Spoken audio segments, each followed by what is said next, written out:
Everyone. Hope you're all keeping well and staying healthy. Welcome to the finance webinar arranged by the HBS Club of Singapore as part of the mentorship program.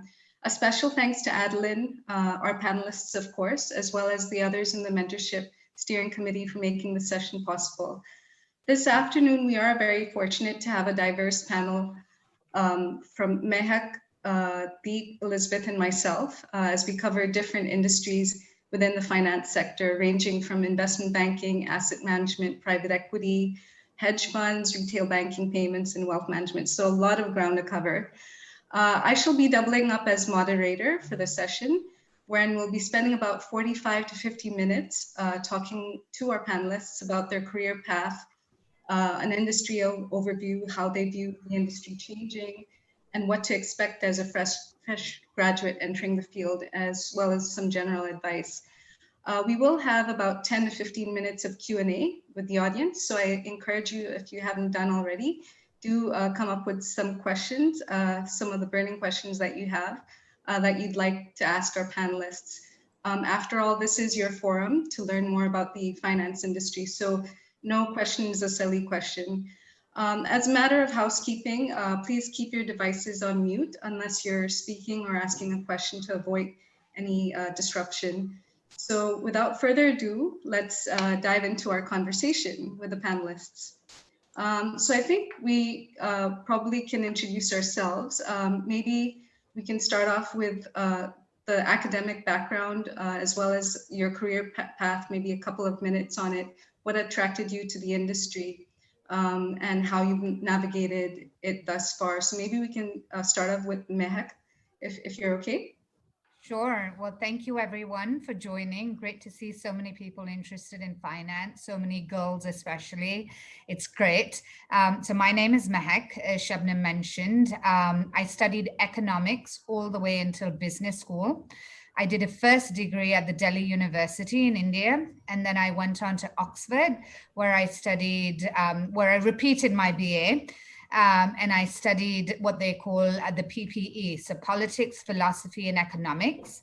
I got the Rhodes Scholarship. So I used to be in another life a sports person, and I used to do a lot of basketball and netball. And so that's been one of the key things that I've done through my life, and that's helped in work settings as well. But we'll likely get to that another time.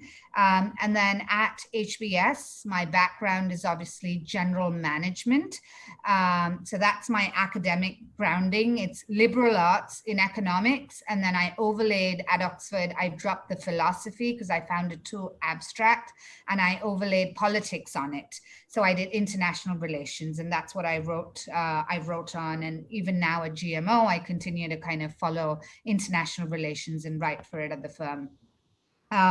So my first couple of jobs outside when I graduated were in the finance space, various internships at various different banks. And I liked that. And therefore, when I finished Oxford, I joined HSBC in London, doing investment banking. I did that all the way until I went to Harvard Business School. And then I did the same thing at Goldman, but I changed my sector. So at HSBC, I covered transport and logistics. And then at Goldman, I covered what is called the TMT sector, so technology, media, and telecom. So I went in there on Wall Street. This is the team that took Facebook public. It's the team that, it's done all the mega deals, Time Warner, etc., thinking I'm going to get placed on all these glitzy deals. Instead, I became the semiconductor analyst, which is far from my technical expertise, but you eventually realize a company is a company, you're just modeling cash flows, etc. And of course, it's nice to be on some of the more glitzy names. But anyway, I became the semis and the renewables, which was covered out of TMT, kind of analyst and then associate on that team. A couple of years in, I realized that I could stay in banking, and then that would come at the cost of life in starting a family, etc. And I decided to find an adjacent industry that still uses some of my skill sets, but I can get closer to the client and the end customer. And hence I moved into asset management at a firm called PIMCO, which is the largest bond fund manager. And over that, when I was interviewing for that role, again, I was getting pushed to be what they call a portfolio manager. So somebody who selects bonds that goes into a portfolio, and then a pension fund might buy this bond portfolio, or an endowment might buy it. But by then I kind of learned from my mistakes, saying, I really love it, but I'm solving to get a little more work-life balance. And so I went for this other role called a client portfolio manager, wherein I explain to clients what's in their portfolios, but I'm not making the active investment decision myself. It's still intellectually stimulating because I'm on top of the markets, etc. But it is not as burdensome as being the PM is. And so that was a conscious choice I made. Many thought, it was, the one was trained for the PM track, and that's the track that I'd gone on. But anyway, that's what I did in New York for 5 years. And then I decided, my family and I were both sets of grandparents for our kids are in New Delhi, that we want them to be close to them. And we moved to Singapore as a nice middle ground. And at Singapore, I've been at a firm called GMO, which is Grantham Mayo Van Otterloo. It's founded by an HBS alumni, Jeremy Grantham, often in the same pedigree as Warren Buffett, who some of you may have heard of. And so in Asia, I now look after GMO's business in Southeast Asia, so Hong Kong, Singapore, Thailand, Philippines. I'm in charge of all our clients and then growing the business. Shabnam, way too long, I apologize, but that's me in a nutshell. Not at all. Very fascinating journey that you've taken, and I'm glad that you also added the work-life balance element, which keeps cropping up. So I'm glad you kind of rationalized your decision making as you went through your career. Maybe we can get Deep to also chime in on his career so far. Sure. So I think the commonality there is that I was also born in India but moved to Australia when I was a young boy. So I say I'm Indian born, but Australian raised, and decided to make a conscious decision to move to Asia 10 years ago. My career's been quite diverse, and that's been deliberate. I like experimenting. I like trying new things. So I did a bachelor's in international business with RMIT University and ended up working at Coca-Cola for 3.5 years.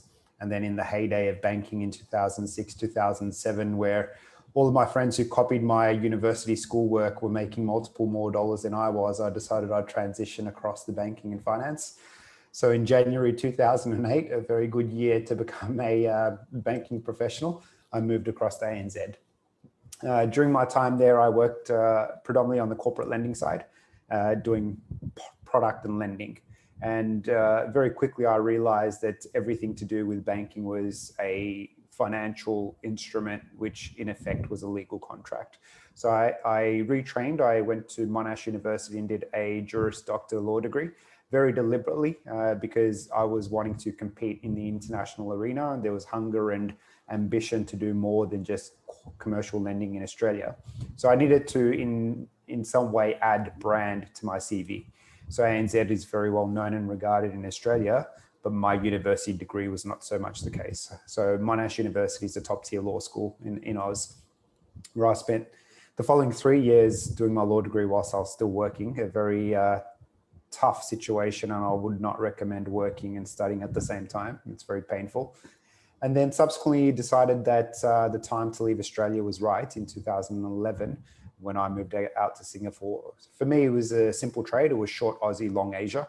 I felt that the economic output in this region, as well as the opportunity set, was far more tremendous, and it's proven correct. I ended up spending 5 years at Bank of America Merrill Lynch, again on the commercial corporate lending side, doing structured products, and then subsequently moved to a credit hedge fund where I spent the last 3.5 years. Formally finished with them in August, and now just doing some consulting work, enjoying my family, and getting fit again after a very long time.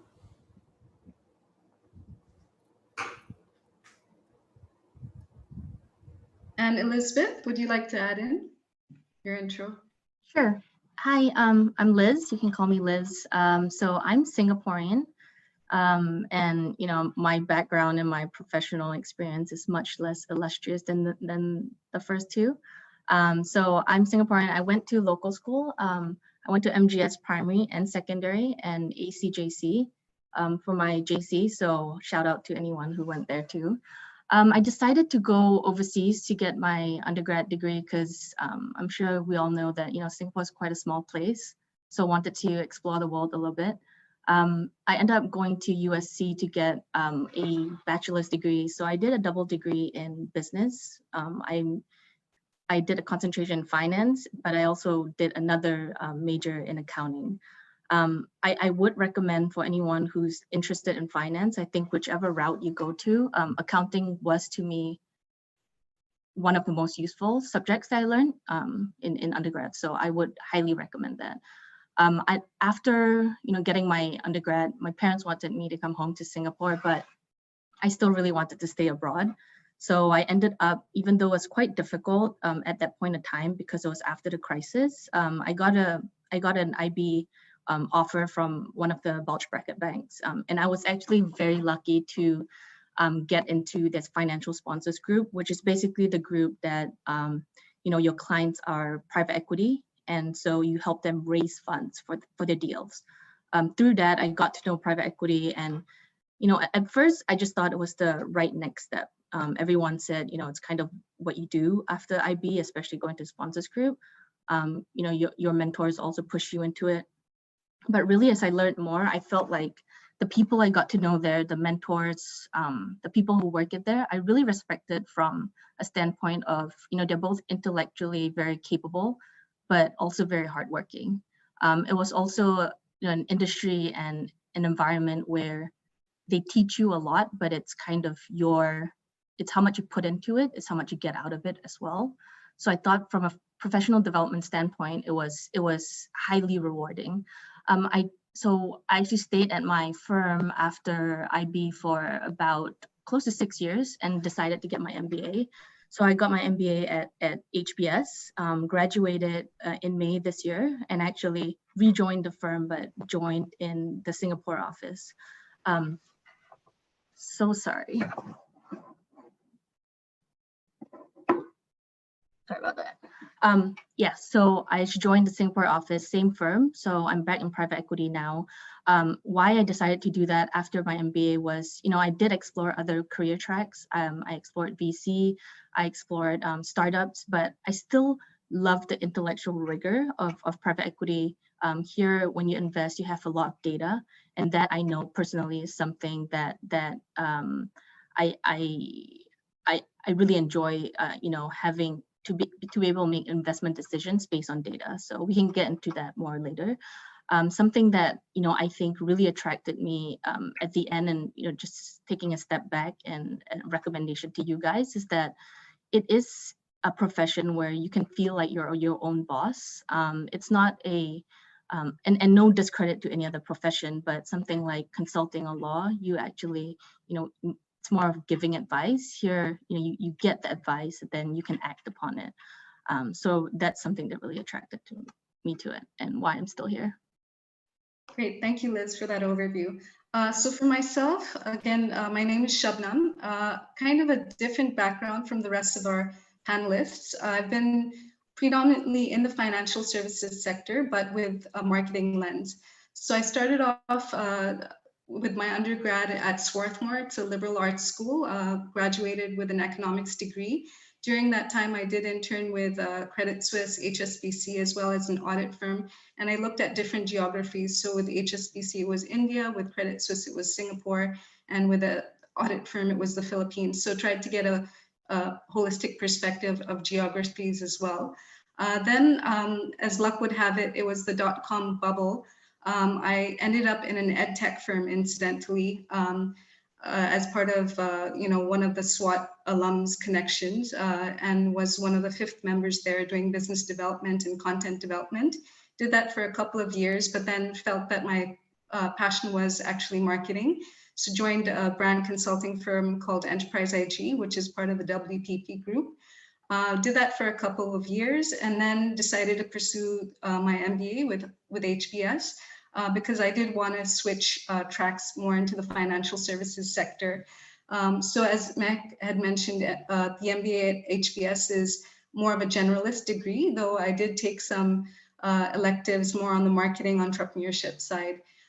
Then after that, basically ended up in Singapore with American Express, looking at their Platinum and Centurion cards, so more of the premium products in terms of customer insights, product development, value proposition. And then after a couple of years, had my first foray into private banking. So at the time I was at a women's conference, and one lady from ABN AMRO, the product head, she actually was intrigued by the initiatives in American Express. We got to talking, and that's how I made the switch from payments to private banking. My experience has been predominantly in private banking. So I've worked with the likes of ABN AMRO, HSBC, Standard Chartered, and most recently with JP Morgan, but all along within the lines of marketing strategy. So looking at, as mentioned, value proposition, go-to-market programs, etc. So now I'm at a point where, I want to actually pivot into tech. So I'm also, listening into the FinTech session this evening, which I'm sure will be quite interesting. So that's a bit of my background. Now, looking into the next question, a lot of, I guess, Mehak and Liz touched upon their industries in some level of detail, but maybe we can deep dive a bit more because some of the audience may be unfamiliar with the sectors that you've mentioned. So if you could briefly describe the industry that you've been in, as well as what are your views on how the industry is evolving over time, especially in the time of COVID and disruption. Sure. So Liz is on mute, so I'll go, Liz, if that's okay. So I'll cover investment banking first, and then a little bit about asset management, since I'm maybe the only one doing it on this panel right now. So investment banking, as you know, is often a misnomer. I actually didn't know what it was other than the buzzword until I actually got the job. Like miraculously, I went through the interview also not really knowing what I was getting into. So that is quite normal. But I think obviously now with the benefit of having so much of information, it is good to know what you are getting into. So banks, as Shabham has also said, they're behemoths, right? So the same bank or the same financial institution has a business called investment banking. They have a business called sales and trading. They have various other businesses, private banking, for instance. So always look under the umbrella to see what else is there. Frankly, when I came out of undergrad in 2004, my second degree, when I looked at a Goldman, I only thought investment banking. I actually didn't know of anything else. And in retrospect, maybe I would have been better as a sales trader or something else. But anyway, so that's one point to make. So investment banking, which is the area that I was focused on, is essentially the act of companies buying or selling themselves or part of themselves, and then accessing the capital markets to raise money. So both debt and equity. So IPO, the Airbnb IPO that just happened is an example of a private company going to the equity markets and saying, give me money now so that I have a public currency and I'll give you shares in myself. So that's the type of stuff I used to do when I was at Goldman. So working on both IPOs, so the capital market side, as well as just the pure play M&A. And that can get that has different variations within itself. So that's investment banking in a nutshell, but really urge you guys to look at other parts of banking as well before deciding whether investment banking is for you. I'd say investment banking, Liz was getting to this in terms of characteristics, is a great training ground for anybody coming out of school. It teaches you persistence. It teaches you not to give up. It teaches you attention to detail. And there are really little substitutes for that, I think, in your entire working life. You're not going to be doing M&A deals, but that attention to detail, looking at something and seeing there's a typo, looking at some numbers and saying this doesn't add, there's a problem. That's a great skill set that is really valuable. The flip side, of course, is that you're a workhorse. You're a workhorse for a couple of years or however long you decide to do it. And people do it their entire career, but really know that you're committing to something in the long term because the rewards in the gestation really take some time to get there. the analyst and associate years, even the VP years are pretty gruesome and grueling. So think about kind of, what works for you, your personality, what's your vision. But whatever you might do, I think you'd hear from all the mentors, there is little substitute for hard work, and getting that done early on in your career, those 5, 7, 8 years, sets you up really nicely and gives you flexibility later on, especially as a woman. This might come up, just getting that under your belt, getting some brands under your belt gives you flexibility, because people question you less when you want to make changes, when you want to try something else. Shabham, give me a sign if I'm saying too much. So that's investment banking. Asset management, really quickly, is the act of managing money for people who have the money. So you're managing assets. So my firm is largely institutional in nature. So we manage money for, in Singapore, the institutions. Think of the MAS, think of the GICs, think of the Bank of Thailand, think of institutions like that, think of universities that you all go to, think of family offices that are really established. We manage money for them. And by virtue of that, I mean, we have certain funds, both on the equity and the debt side, that they might like and want to give us certain money to get exposure to those equity and debt funds. And that's essentially what asset management is. We try to beat the benchmarks, and we try to beat the simple ETFs, so passive investment tools. And we obviously charge a fee that is more than what it would be if you bought an ETF. And even within asset management, as I alluded to, there are a range of roles. And you can be either on the investing side, or you can be supporting the asset gathering side, or you can be somewhere in the middle. I found it to be a better work-life balance. I found it to be still intellectually stimulating. And I found it to be closer to the markets. So I thought banking is quite close to the market, but actually there could be days that I didn't need to read the newspaper in my job, and I can't go a couple of hours if I didn't do it in my current job. So those are the aspects I liked. Thanks, Mehak. So I think, we'll get into the organizational structure as well as the team roles in our respective sectors. But maybe if you could also touch on the evolution of the industry as you see it, especially in times of COVID and innovation disruption, just briefly. Mehak, do you want to just continue, and then we'll go on to the other panelists as well? Sure. So Shabham, that's a great question. And it's a question that I personally didn't consider at all. And this is a great thing you guys should think about. You always want to be in a growth sector. And Shabham alluded to looking at tech. I might be looking at tech myself just to know. And I'll talk about banking. So banking is going nowhere. Investment banking is going nowhere. Companies will always want to buy and sell. Companies always need to access the capital markets. So these banks have had an enormous, they've done really, really well this quarter. Deals have happened on Zoom. When I talk to some of my peers who are now MDs at Goldman, at JP Morgan, etc., banks are going nowhere. They've found ways to pivot and make their business more profitable, actually, in this period of time. A lot of companies will go under, unfortunately, with COVID.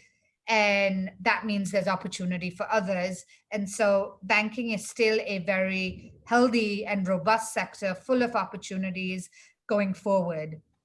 I wish I could say the same about asset management. I think asset management will have to morph because the idea, as I alluded to, is in asset management, you are charging people more than what they would if they bought ETFs on Phillips Capital, for instance, or Interactive Brokers. You're charging maybe 1% more from your returns. People want you to be delivering more than the benchmark. And the simple truth is that active management has not been able to do that. most managers have trailed passive indices, other than a couple of hedge funds that hit it out of the park, etc. But that's a different story. You know, there are questions of sustainability, there are questions of leverage, etc. in those hedge funds. And Deep will take me on in this and say that's not true, and I welcome you to do that. But in general, the asset management industry is one which is likely to see consolidation. My firm is quite small now. We used to be 100 billion. We have suffered. We are today 50 billion, so half.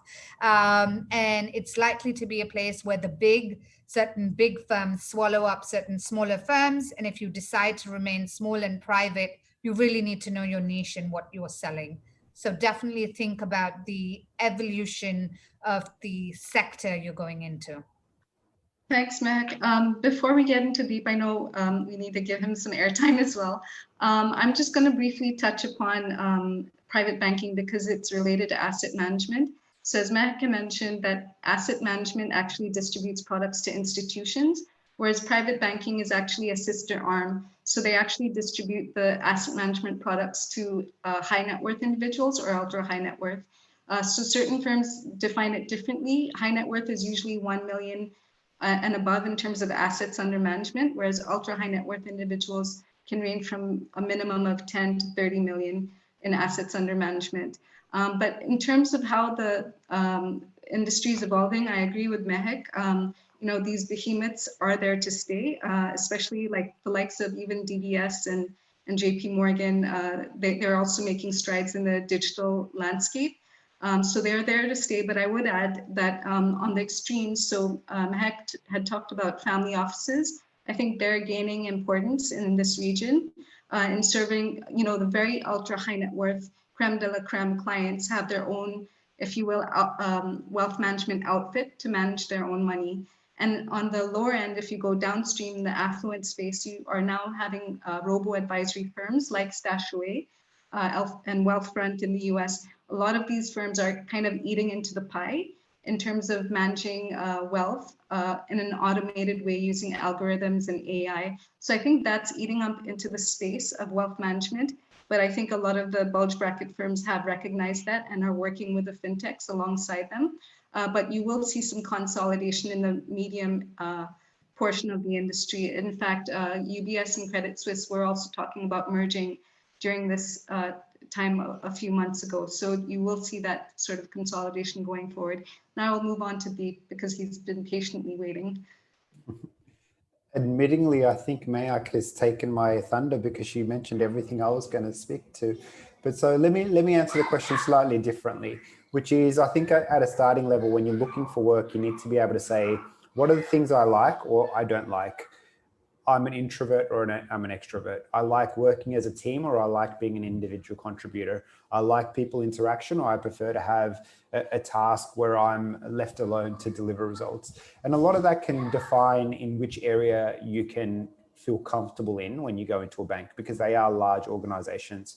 Or even if you consider wealth management platforms, whether it's GMO or PIMCO, they are huge. So your ability to transcend different business units is also an option.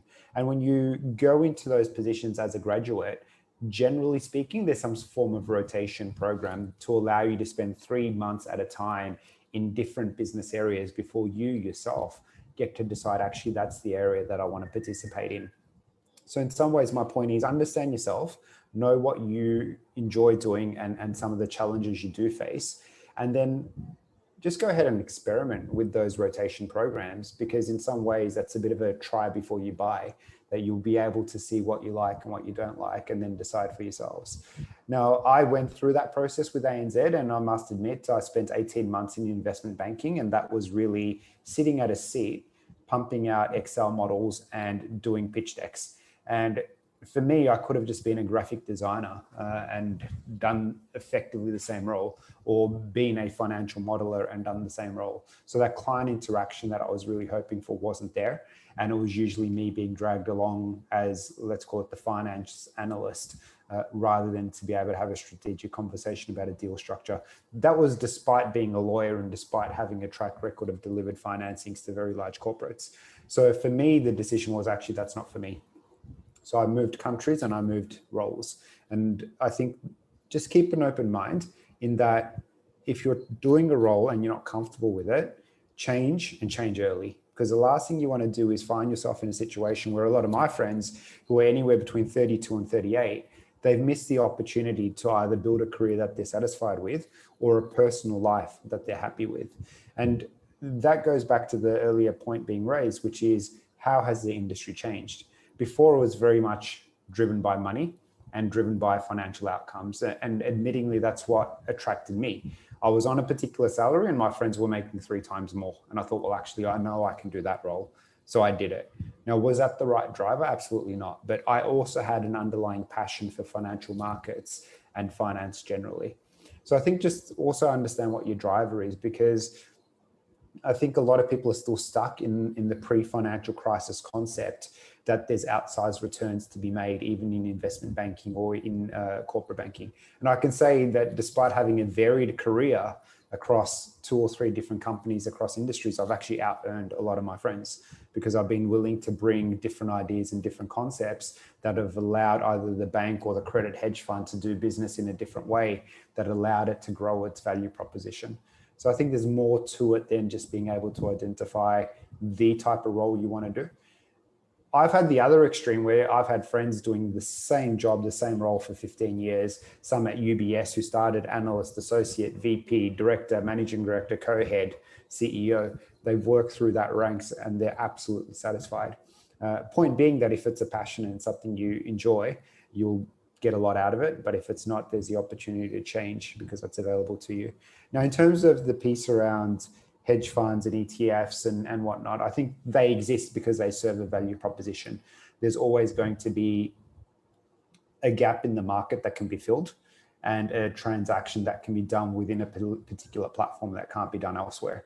And, you know, there's this concept of regulatory arbitrage that exists between private credit lenders and banks. There's arbitrage that exists between ETFs and listed investment corporations, between active management and passive. So there's a lot of opportunity to define what your own product is when you're working within those organizations.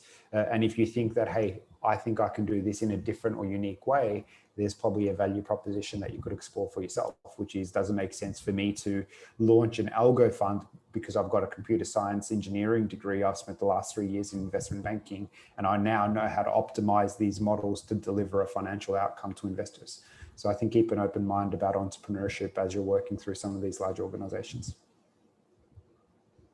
Thanks, Steve. Let's move over to Liz now. Sure. Yeah, so I think they pretty much covered quite the gamut of investing. So maybe just going, touching from asset management. So private equity is really an alternative asset class that asset managers might allocate money to. So these investments are traditionally seen as, higher risk, therefore should, get a higher return if it works out, and should beat the stock market, which is kind of the benchmark returns. Private equity, it's traditionally you're investing in an investment that is non-public, it's not traded in the public markets. So for example, if you compare it to Google, you can buy and sell a Google share within seconds and get your money back. But for private equity, typically, the investment horizon is longer term. So you would expect your money to be returned to you within 5 to 7 years, but typically not before that. Also, the main sources of these private equity funds are large institutions. So, for example, like what Mehak said, think about GIC, Temasek, you have pension funds, but we also raise capital from high net worth individuals. So it's not also an asset class that's easy to get into unless you have large pools of money.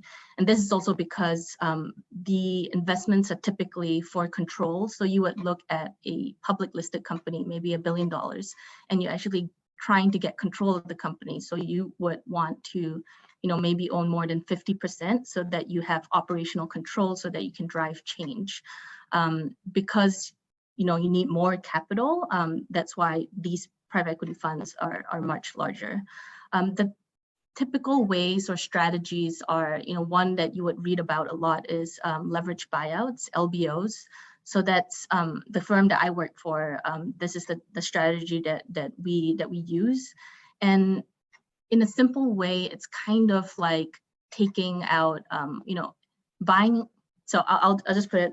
So basically, you take on debt and equity. You take on debt to acquire a company, and essentially, the more debt that you take on, the higher your returns can be. But as long as your company that you're acquiring is able to service and pay down the debt. So this is similar to taking a mortgage loan to buy a house, and then renting that house and using the rental income to pay down the debt that you owe to the bank.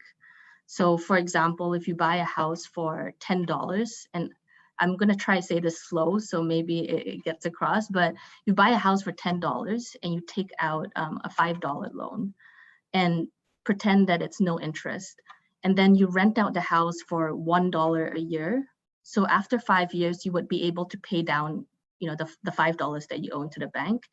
And then after that 5 years, you sell the house for $10, the same price that you bought it, but you get the full $10, right? Because you've already paid the bank back. So you put in $5 and you get back $10. So you've made 2 times your money over 5 years. So that's essentially what private equity firms do with an LBO. That's a very simplistic example, but that's fundamentally, the math. And so we try to buy companies that are able to pay, that generate enough cash to pay down, the debt that we owe to the banks, who give us the debt capital needed to fund the transaction. So essentially, that's the easy way to put it. But it's a high risk in that when you buy a company, you don't know whether they would truly make that much money each year. There could be macro risk, like for example, you buy, like if you owned a travel company a year ago, probably right now it's in distress. So if you had put debt on that, it probably would have defaulted in the debt of what they owed the bank. So therefore, there's high risk. But if you do assess the company characteristics right, you put in structures in place that can mitigate the company risk related to maybe as an industry. That way, the way you structure it, you can protect your downside and ensure that your risk-adjusted returns are high enough. So that's private equity, and for me, I do think that it's still a worthwhile profession to pursue.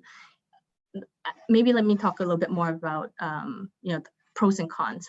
So the con is, yes, you do have, it is very, very demanding.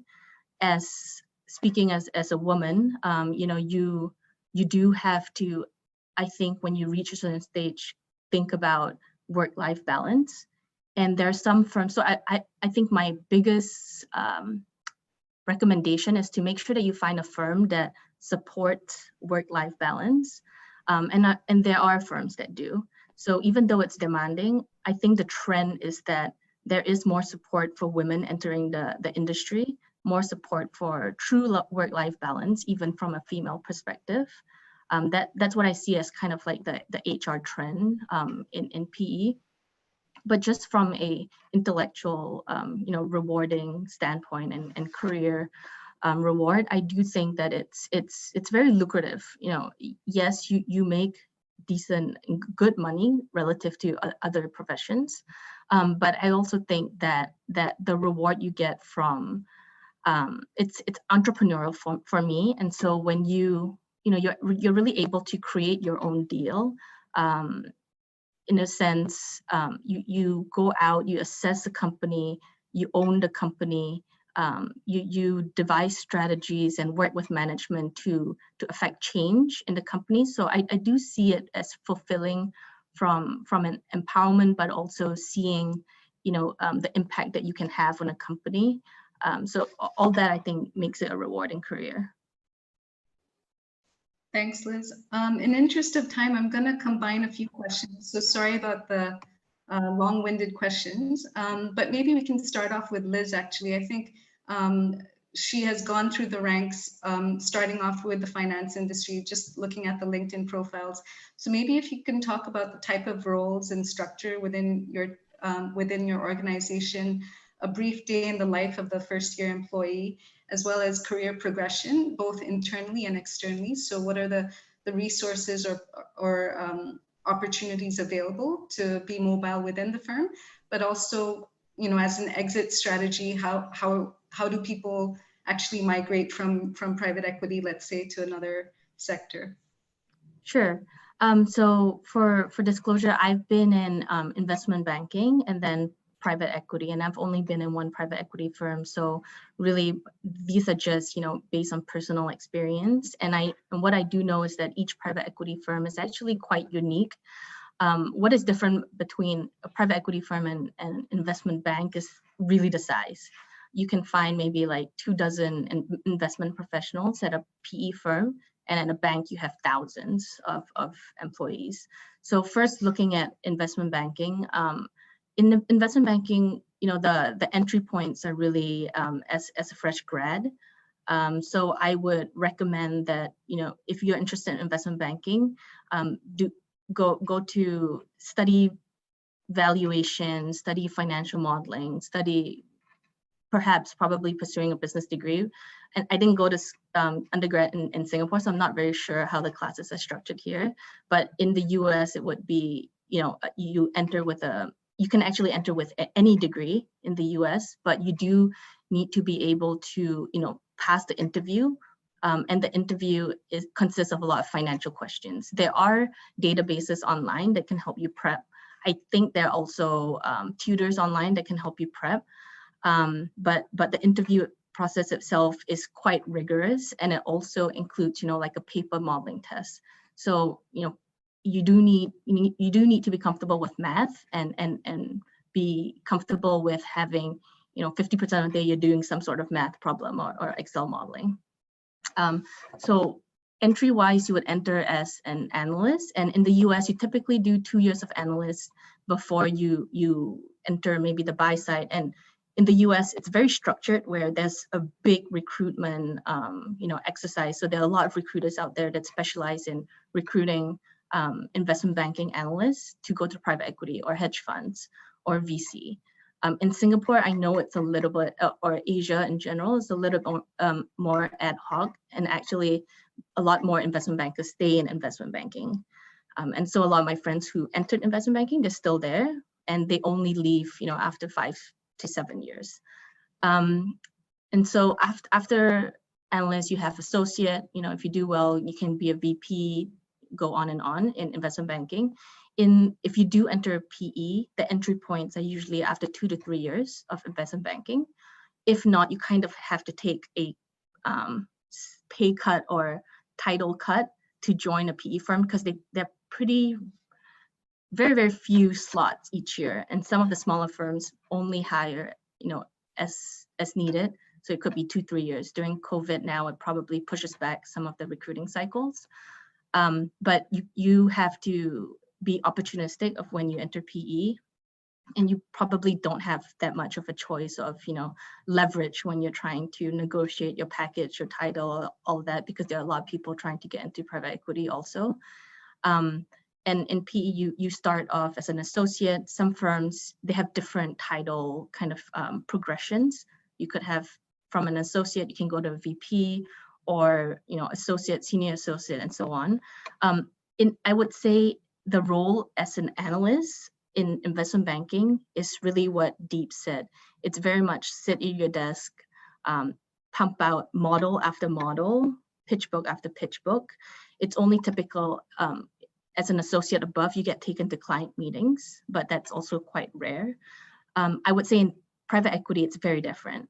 You know, as an associate, you really, because you are the client, right? It's an industry where you are the client, and you're not making work for clients. So they come to you, and the associate, because you work in such small teams, you really have a lot of responsibility. So I would say that the thing you need to be comfortable most and understand about yourself, the qualities to be able to or to thrive in it is, one, you really need to be comfortable in being uncomfortable, being uncomfortable, because there'll be a lot of situations where you have not done this before. And because teams are so small, you don't have the one-on-one mentoring or teaching sessions like in investment banking. And so you have to just learn on the job and be okay with that, and be okay also with, kind of not having direction at times. So if you feel like you're someone that's pretty entrepreneurial, has your own like can-do attitude and just do it, and not afraid of failure, right? Because a lot of times when you don't know how to do something, you won't do it well the first time. But if you have that mentality, I think you can really succeed in it, because it is something that you learn on the job. I don't think anyone can tell you exactly what private equity is, because every deal is different. It's really understanding the markets, understanding where the deal opportunities are dependent on the cycle of each industry. And then, even working with management teams, each deal is so different.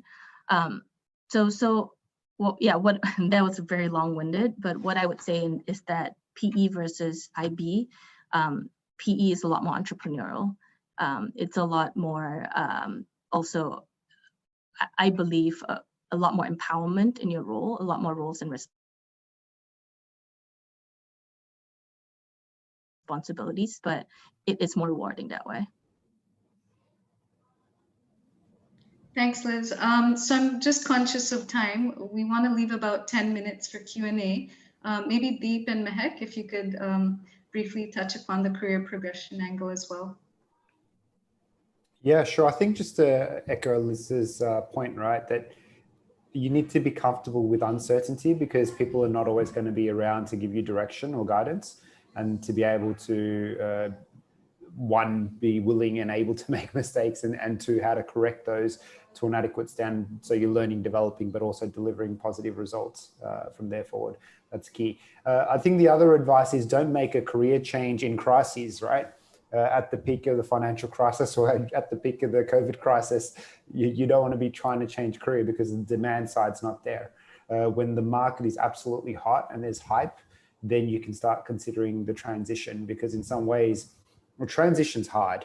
And then to have headwinds as a result of let's call it a macro overlay, whether it's a health crisis or a financial crisis, it gets even tougher. Now, it's not to say it can't be done, because obviously a lot of people here have done it across either investment banking funds within finance itself. So it's certainly possible. In terms of career progression, yeah, very, very similar, right? I think large organizations are very structured. So if you do like that structure and do like that guidance, I think following that well-worn path is very useful. If you say, hey, I want to be a trader, or I want to be in a portfolio manager role, or in private equity execution role, then the good news is that path is already well-worn and it's well-written. So just follow that track, and you can research that yourself, or connect with some of the mentors here to ask specifically what that means. But I think the key takeaway here is, follow the process for the organization you want to work for. So if you've identified, hey, it's Goldman's, or it's GMO, or it's Platinum Equity, they'll have their process that you need to follow. And then network to be able to create that own opportunity set for you. Because you can be in the job, but the job's only going to allow you progression and promotion based on KPIs and outcomes. But the hardest part is getting in, right? So I think focus on that for now, because of where you are, and then you can worry about the progression piece, because you will learn and develop as you go. Mehak, would you like to add on?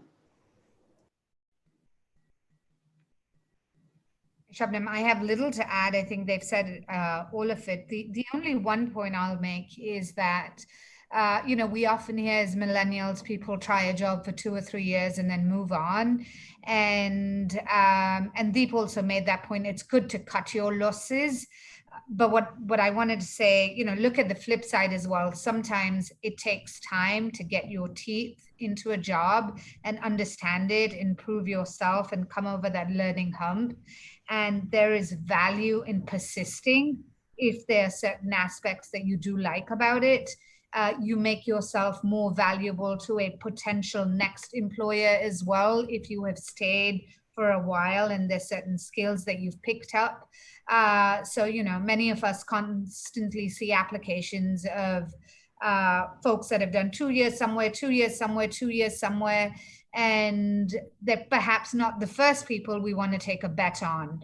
And so do yourself the honor and respect to do the diligence up front. But if you do commit to something, and yes, of course, there's progression, etc. And Liz and Deep have kind of highlighted there could be formal progression. In smaller shops, there's more informal progression. You can do different roles, but try to stick with it. Like, give yourself a little more than 2 years, 3, 4, to really know, because, you know, your working life is going to be, you're going to have time, right? So really know, why is it that you picked what you picked? And if you're opting out, know your reasons fully for opting out. And there is gains in a process of elimination as well. But really don't give up and then try job hunting 14 months into your first job. That's kind of a waste mentally, emotionally, in a lot of different ways. Thank you. Yeah, that's a really good point. I think it depends industry by industry. So if you go into the tech industry, they do appreciate you getting different perspectives and laterally progressing in your career. But by and large, in the corporate banking field, I think they do also value the stability in your resume. So you know, as Mehak mentioned, do persevere for a couple of years before moving on. Let's open the floor now in terms of audience questions.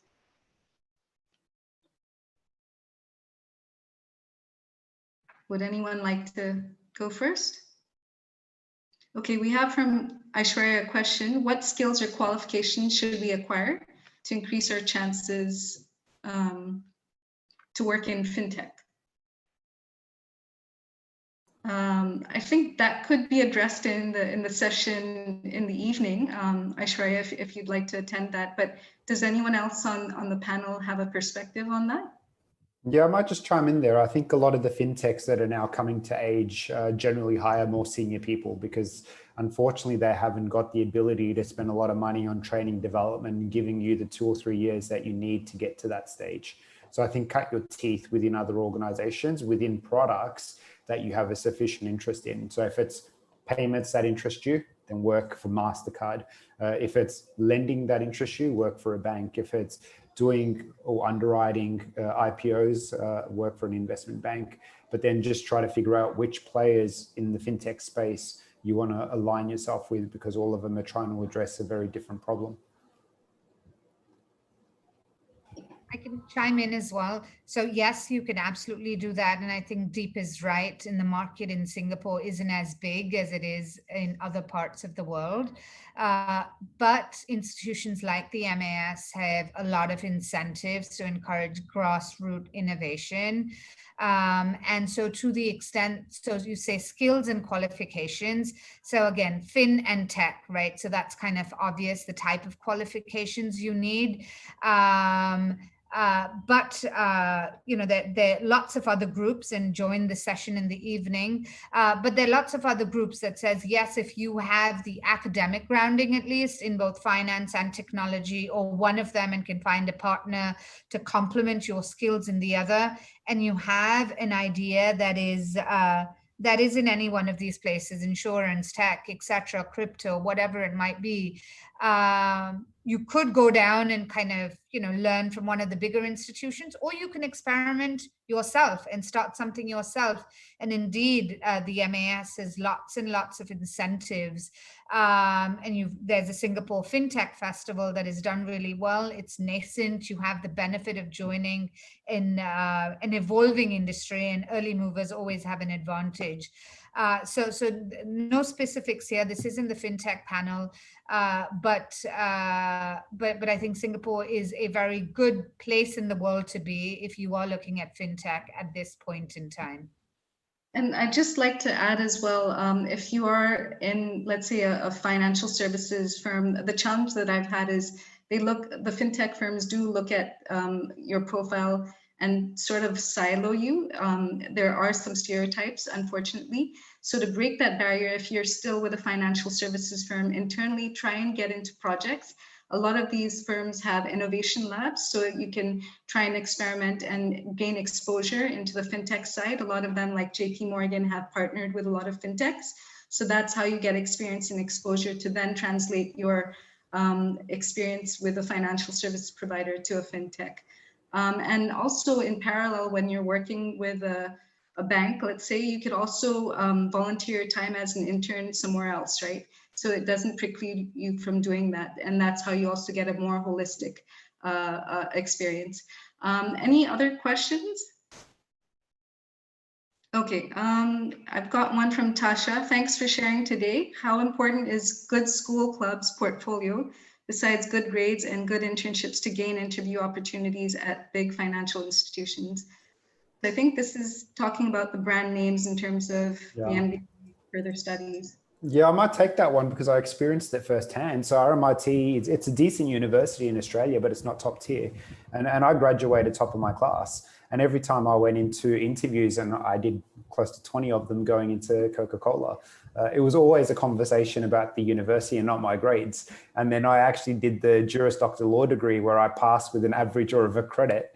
And it was always a conversation about the brand. So it was telling that in some ways, people have, and I guess rightfully so, because the breed that enter those schools needs to be of a particular level. And then of course, the training you get at those institutions is fantastic.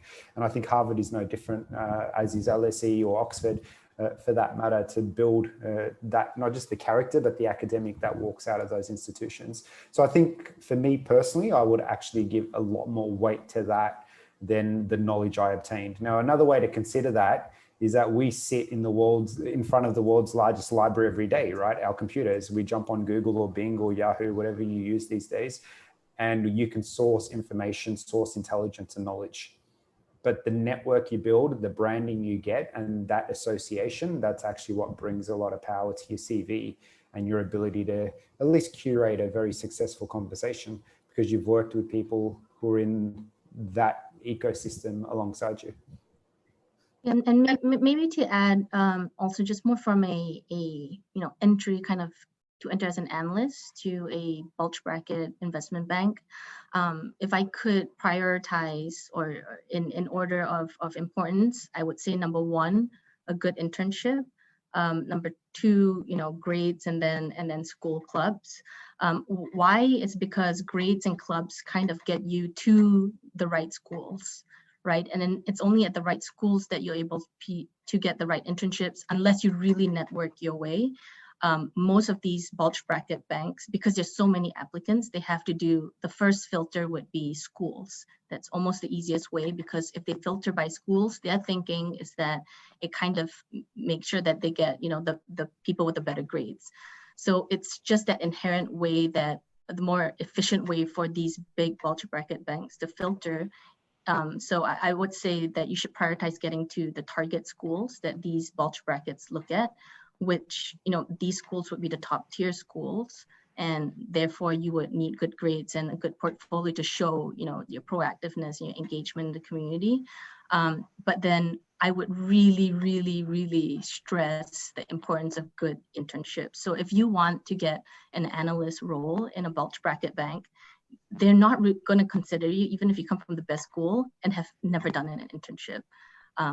Nowadays, and I think it's even more so for your generation, and I know it was like that for mine. It's, if you wanted to get into investment banking, you better have planned ahead.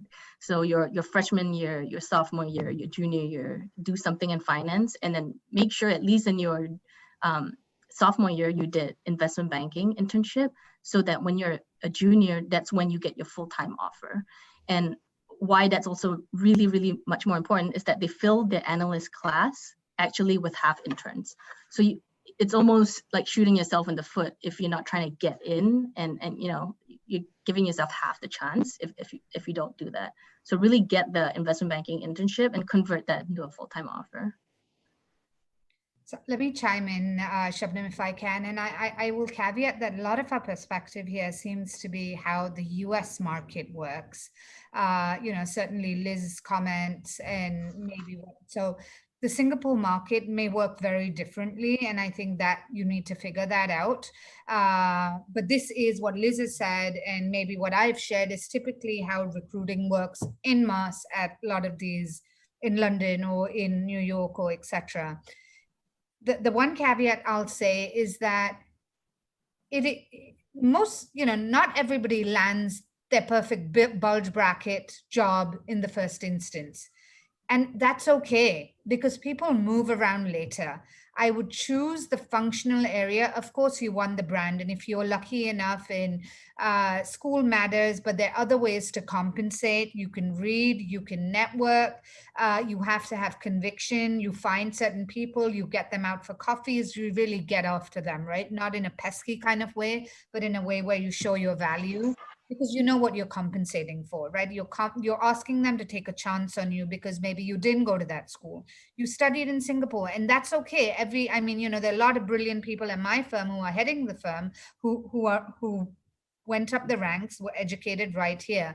So don't let that be something that holds you back. Research as much as you can to figure out who are these people, who are these organizations, etc., and find a way to get to them. You don't always have to start at a bulge bracket. You can start at another institution. Stay in touch with the market, stay in touch with recruiters, stay in touch with your network, because people hire at all levels. And remember, you're taking a very long-term view to your career. You're not compensating for 3 years or 5 years. You're talking 20, 30 years. So a couple of steps back to get you to the right institution, to the right role. I repeated my BA. I switched jobs. People said, you're crazy. You're not capitalizing on your experience. It doesn't matter. Long term, it's your personal equation and you're solving, for yourself. Don't always follow the herd because everybody's track will be different. That's it, Shabham. Adeline, do we have time for one more question? Maybe 5 minutes? Relevant. We'll let people who need to drop off. But actually, to that point, Mehak, that's a really good point. So mentors, if there's a way for people to contact you, either through LinkedIn or your email or WhatsApp, if you could drop that in the chat so that people can connect with you if they have other questions after this. But Shabnam, I think it's okay to keep going with 1 or 2 more questions, and then we'll let people drop off if they need to. Thanks. I'm glad to see so much participation from the audience with all the questions. So there was one from Novi, and I'll probably add on to this question. He or she talks about, for someone with a graduate degree, with a general business degree, is it recommended to get accreditations like ACCA or CFA to supplement to enter the finance industry? And also, through our mentorship sessions, we actually have some mentees who don't have the internship experience or have done a finance degree. How can they switch then into the finance industry? Deep, would you like?